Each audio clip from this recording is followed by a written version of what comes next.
Heat wave ने खतरे की घंटी बजा दी।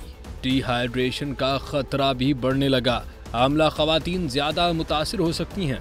वजारत मौसमियाती तब्दीली का क्या कहना है, आइए जानते हैं। वजारत मौसमियाती तब्दीली ने कहा है कि पाकिस्तान ग्लोबल वार्मिंग की वजह से हालिया बरसों में मुहलिक हीट वेव्स की शिद्दत का तेजी से खतरा बन गया है। वजारत मौसमियाती तब्दीली ने खबरदार किया है कि कमजोर मुदाफती निज़ाम रखने की वजह से बच्चों, बूढ़ों और औरतों के लिए सूरत हाल ज्यादा परेशान कुन और संगीन हो सकती है। सुबह 11 बजे से दोपहर 3 बजे तक गर्म औकात के दौरान गैर जरूरी बैरूनी सरगर्मियों से गुरेज करें।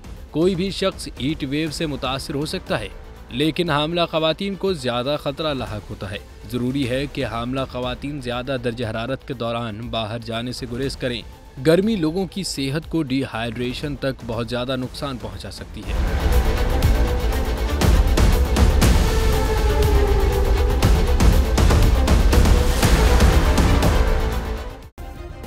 सब्सक्राइब करें और बेल दबाएं ताकि कोई खबर रह न जाए।